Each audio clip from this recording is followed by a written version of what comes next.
Resonance of M 104.4.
Jonathan, there's something else that's keeping me awake every night.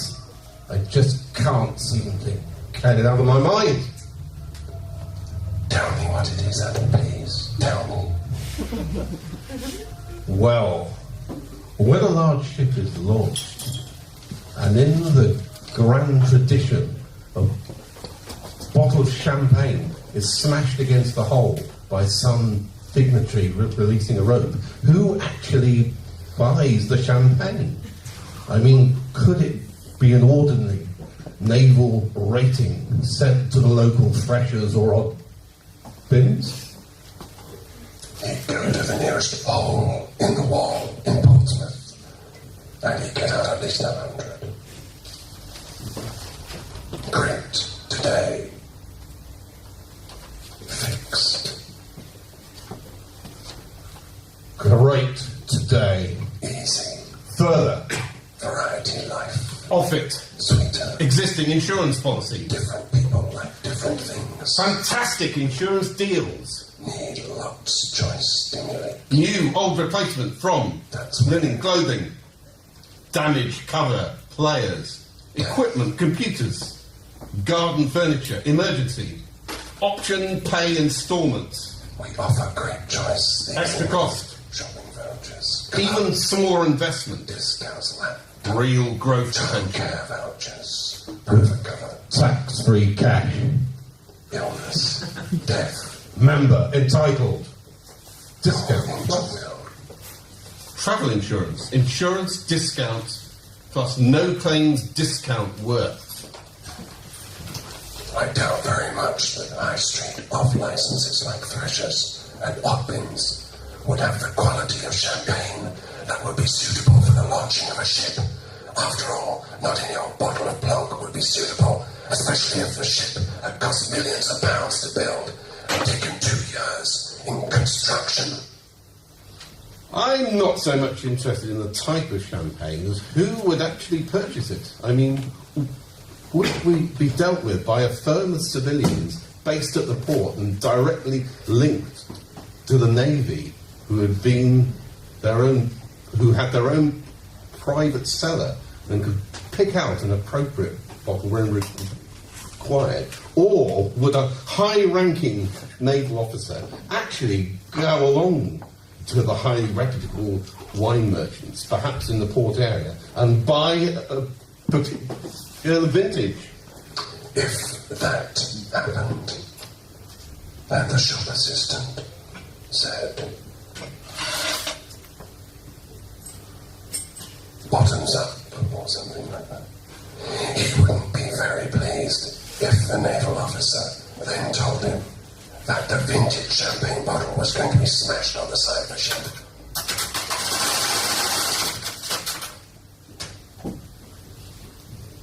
I could not disagree with you more. The tradition of launching a ship by smashing a bottle against the side is used by countries throughout the whole world. The assistant and his or her shop, at his or her shop, would be honoured. Well, that was the Bohman Brothers, and that's me, Jonathan Bohman.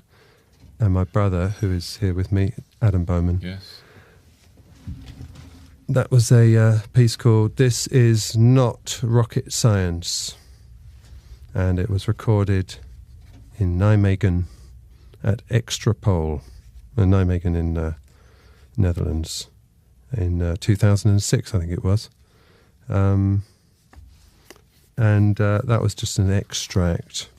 Now, part of the reason for this program is to showcase, dare I say it, the new album, or in fact the only album, of Ischio Romantico, which is a quartet of myself and Adam and two wonderful people called Leonard Aspen and Roger Boulding. And this album has just been released on a label called Shadaz, which is Luke Fowler's label. And we did a concert back in summer at Cafe Oto, in which we played various bits of this and other things. And I'll be playing various projects of the Bohman Brothers throughout this hour. So let's hear a bit of Ischio Romantico. This is song number 5 from the album, which is entitled, From the Hip.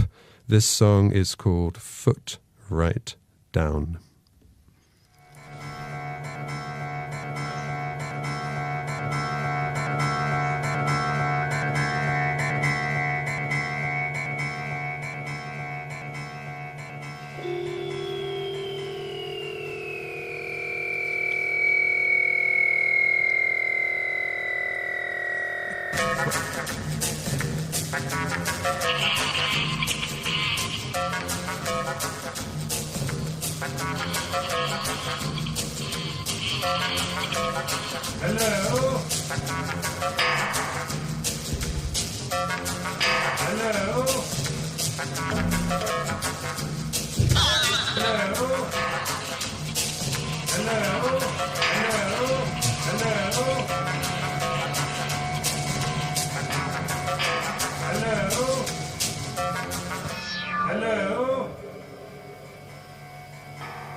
Oh, that's the beginning of the next one.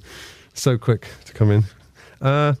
Yeah, that was Foot Right Down by Ischio Romantico, and that's available very soon, I hope, in shops. And next up, I'd like to, we're playing some rarer stuff from Bohman Brothers, and people who've played with the Bohman Brothers and different Bohman groups. And one of those Bohman groups was a group that was just two people. It was Adam Bohman and Richard Crowe. And that group flourished from 1985 to 1994. They're going to get together again quite soon. But the group was called Diastolic Murmurs. And this is one of the first things that they did, I guess. It's from 1987. And I don't know, Richard, I've got Richard Crowe right here, so he knows more about it than I do. And Richard, what's the story behind these first two tracks? This was recorded in the City Lit electronic music studio, which is a course that Adam and I were doing, which was full of analog equipment. We've got an intro from a record of Diseased Heartbeats, which is where we got our name from, by the way, Diastolic Murmurs. That's right, the Diastolic Murmurs. Which is heavily treated, and it's from 1987. The second track is called Perfusion Washout, and Diastolic Murmurs have a very medical theme running through their history. Adam, do you remember much about this period, 1987? Oh yes, certainly. I certainly remember Phil Waxman's evening sessions at the City Lit, where we'd improvise for a while, and then he'd have some electronic stuff in the back studio and everything like that, and also a lot of sessions around Richard's house, playing our music. Me as a general on prepared stringed instruments and objects, sometimes amplified, and Richard playing various objects and other more noise that. and processing. Oh yes, and sort of recording techniques. And okay, well this like sounds very interesting. I think we'll let's to have hear a listen. This should be re-released very soon, hopefully, on vinyl maybe. Yeah, that'd be good.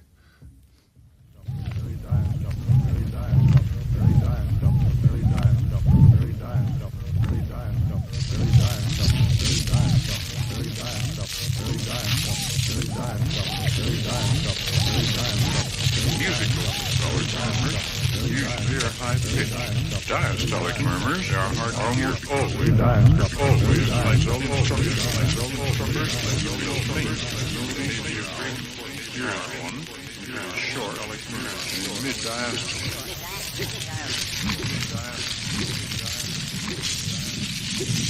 Loud, harsh,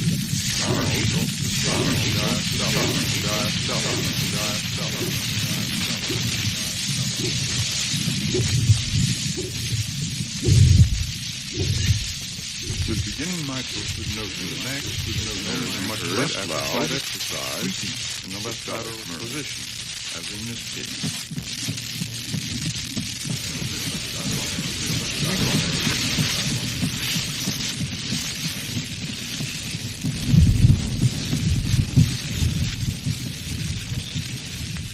These are practically always the result of valve deformities.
Right, that was Perfusion Washout number 3 by Diastolic Murmurs, and before that was Intro by Diastolic Murmurs from 1987. That's Richard Crowe and Adam Bohman. The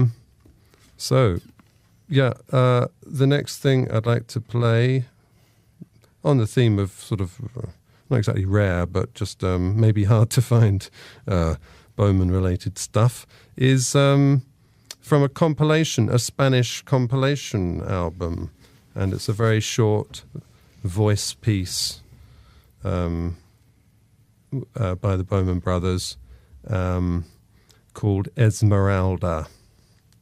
Generally speaking, I tell him where I am. the victim is enjoying the performance as much as you are. The testicles of 20 men.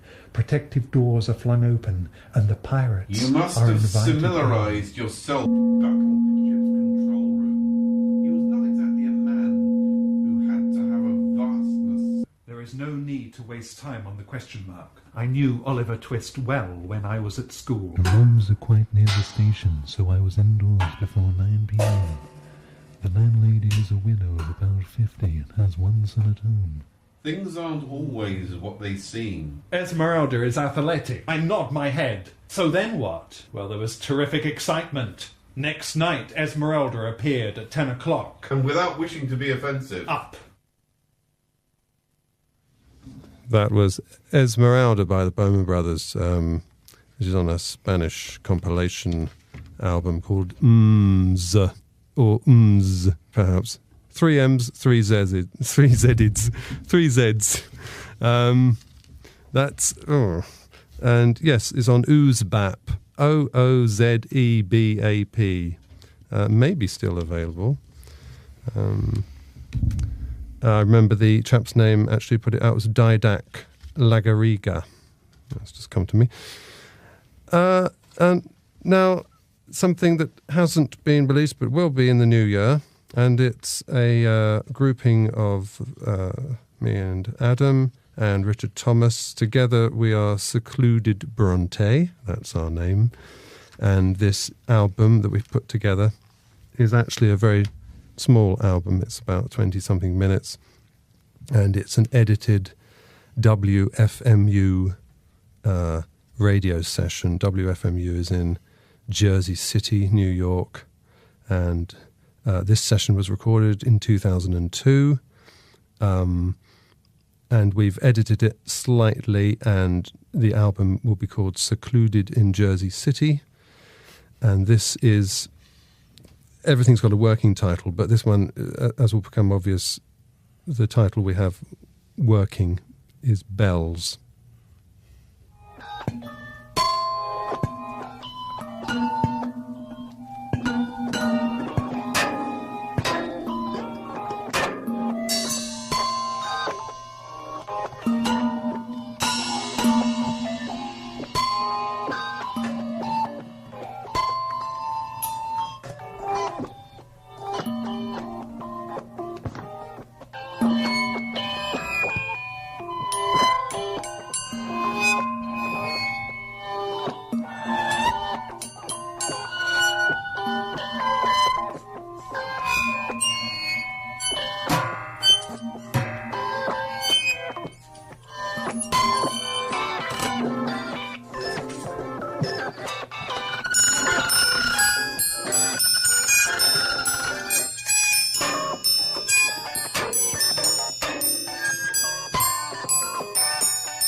That was Bells, working title Bells, by Secluded Bronte.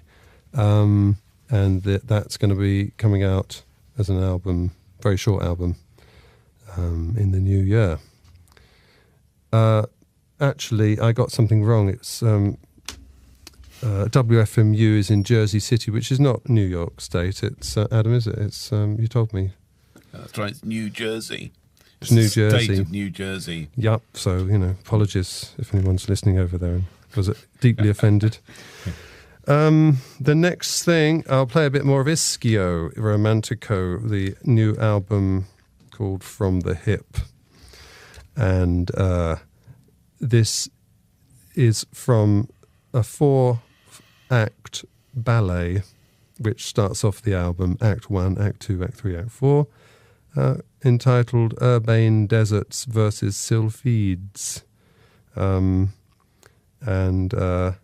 This is from a story by Leonard Aspin. Leonard can't be here, unfortunately, but he told me that it was about things that are heavy versus things that are light and airy.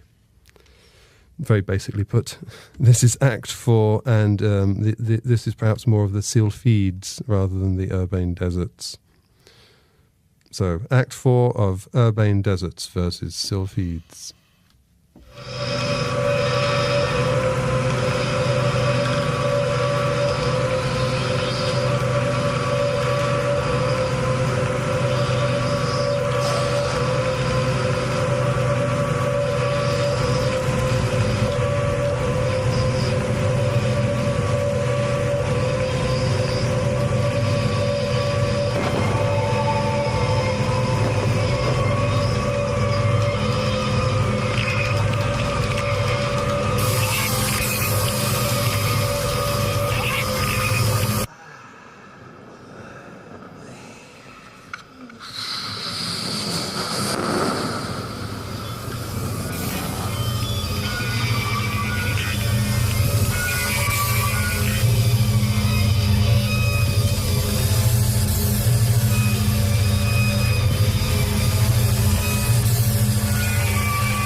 Yeah, so that was Act 4, Urbane Deserts versus Sylphides from the Hip, by Ischia Romantico.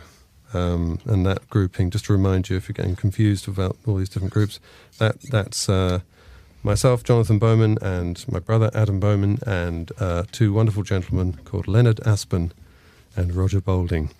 Now, let's move, and that was actually recorded in 2001, and has only just emerged. This next thing is far more recent. It's from Richard. Where is it? Richard Crowe. It's from July. It's from July of this year. Yes. Well, I should remember this because you were there. I was there, certainly. Finsbury Park area. Finsbury Park area. That's right. It's from the from a, what should we say? It's a sort of goodbye to the institution of rot, which was it's been many things. An artist-run space. For one night only, we had performances and text-based readings and interventions, and the Bohman Brothers performed with Patrizia Polini and Richard Thomas. What are we going to listen to? The beginning. The beginning of the set. Audience noise. Mm-hmm. And this was recorded live binaurally, and it's on CDR, and it was recorded in what was my bedroom. It's called, this first bit's called Studio Classes. The text is Patrizia Paolini's. It's a nice text.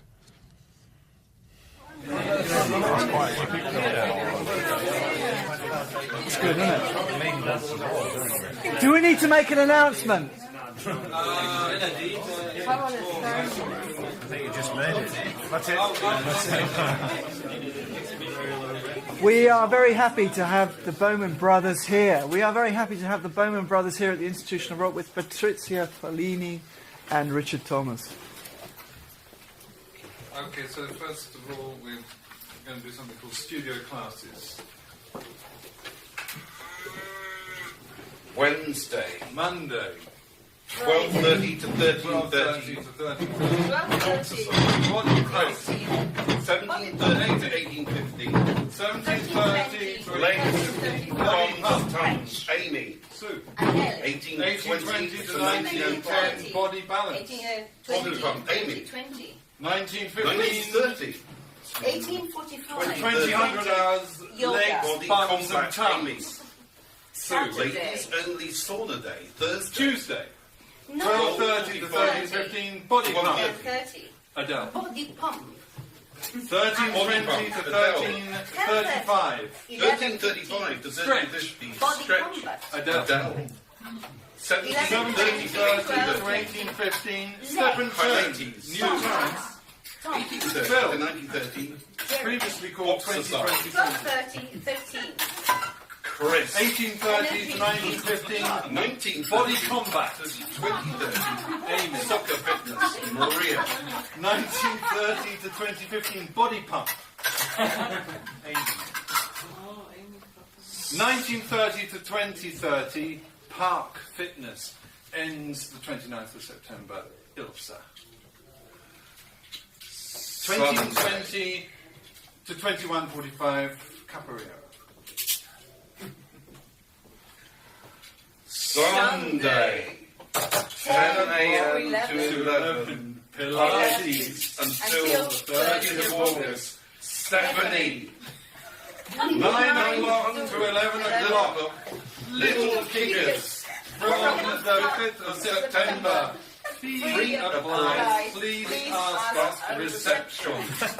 13:30 to 14:30. Pilates. From the 5th of September. Stephanie. Please let your teacher know if you are pregnant, if you have any injuries or physical conditions. Babysitting service. Tuesday, Thursday, Saturday, 10 a.m. to 12 o'clock. £4 for 1 hour and £7 for 2 hours. Please book 24 hours in advance.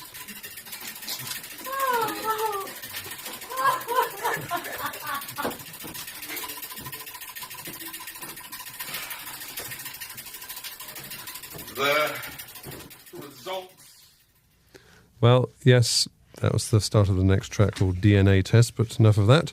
That was studio classes from a nice little production, actually. Institution of Rot, a demised premise, the last day and night of Institution of Rot, the 31st of July 2009. Well, the end of the physical space. The end of the physical space, of course. It we carries continue. on. Mm-hmm. We will continue. Absolutely. There's a lot of stuff. So that was the Bohman Brothers with Patrizia Paolini and Richard Thomas. And I suppose with all these groupings, maybe we should play one... actually, I didn't line anything up, did I, Francie? No, so I'm going to line it up. I'm going to play a just Bohman Brothers piece. This is just the Bohman Brothers, and this is, I hope this works, this one. It looks a bit dodgy, this CD, but it's a sort of edited from an album we did quite a long time ago, about year 2000, I think it was, called A Twist for All Pockets, and this is an excerpt from, I think it's second last piece called Onero, and it's actually a live piece recorded at the 13th Note in Glasgow. This is Onero. Number 2, sorry. Be useful information, wouldn't it? Track number 2.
Yeah, that was Onero from an album called A Twist for All Pockets by the Bohman Brothers, around about 2000, I think it was.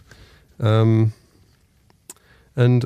next up, I'd like to play a couple of tracks. The first two tracks of this album, which has an incredible title, Newly Refurbished and Tussock Moth, it is called. It's by the band that is called Apricot My Lady, and that band is myself and Adam Bohman and Lucas Simonis and Anne Laberge. Lucas Simonis is a guitarist and electronics player from Rotterdam. Anne Laberge is American, but she lives in Amsterdam, and she is a virtuoso flautist. So it was great when she agreed to play with us in a group, this rock and roll group, and she agreed to join. And these are two incredibly abstract things, really, but here they are: Dog at First Bite and Curly Cox. And actually, we did play. Apricot My Lady played at Cafe Oto in July as part of this. Actually, probably wasn't July anyway. Earlier this year, as part of this ceremony, which celebrated various combinations of Bohman Brothers, and we had a sort of Ischio Romantico combination, and also this band, Apricot My Lady, Dog at First Bite, Curly Cox.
Yeah, that's Dog at First Bite and Curly Cocks by Apricot My Lady. Getting to the end of the programme now. I think we ought to have a bit more Diastolic Murmurs. And Richard Crowe, this is. Can you tell me about this next piece? Yeah, this is a piece recorded again live at the Institution of Rot in 91. Edited later on by myself and processed further by Richard Barrett and myself. Richard Barrett from Fur. Yes, there's hardly any instruments in this at all. It's all about recording. It's a sort of very psychological space that you're entering into. It's called Erotisma. Look that up at home. Here we go.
Okay, that was a little extract from Erotisma by the Diastolic Murmurs, which is myself, Richard Crowe and Adam Bohman. And now we're going to go over to Adam, who's going to tell us a little bit more about a talking tape.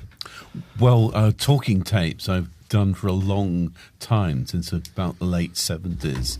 And it just involves me talking to a handheld recorder and just telling people what I'm doing at any particular time. And sometimes it's a particular event like Easter or any holidays, and this was an event because it was like a Diastolic Murmurs event. So I was taking my tape recorder along. I was performing outside, playing prepared stringed instruments and various noises, and also reading things. So this was a tape that was done during the period of the Diastolic Murmurs. The Institution of Rot event in 1993. Yep, and just before we hear this, I'd just like to thank you for listening, and thank you for Richard Crowe coming in, and also my brother Adam. Thank you. Right. And we'll be back, maybe. Of course, Yes. of course we'll be back. Of course we'll be Hopefully. back. And we hope to Play be some more material. Yeah, We have a lot more digging to do, I think. I think so. Diastolic Murmurs are hoping to do a performance, and also various Bohman Brother groups are hoping to do a performance in the very near future in London, of course. So here it is, and goodbye. Dear Curator, I have it on good authority that there is a performance of some kind within the hallowed halls of Rot tonight. If that's the case, wishing to become a member and also wishing to attend it, could you get it back to me and let me know on 071 724 1234 extension 212. Thank you.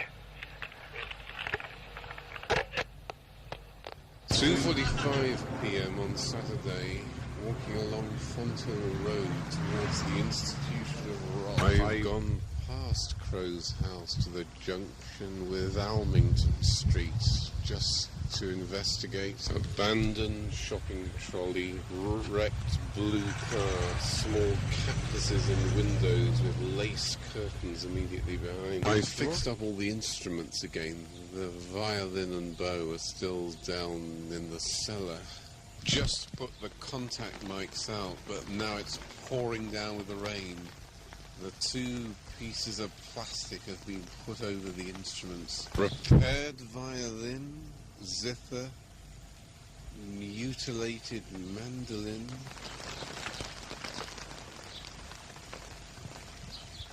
Turquoise plastic box, piece of metal on metal fence, toy piano,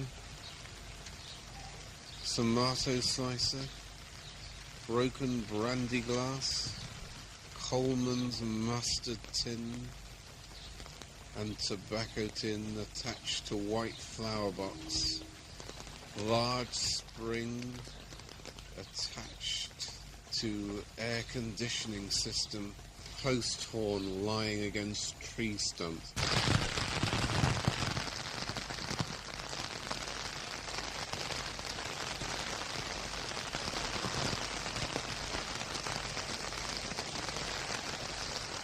I can see figures moving in the kitchen. We've got green saved Derby cheese to have with the salad. It was an enormous 50-pound lump. Strawberries sliced in beetroot, apples sliced in half, pickled walnuts. That's the food of the institution. Descending into the cellar once again.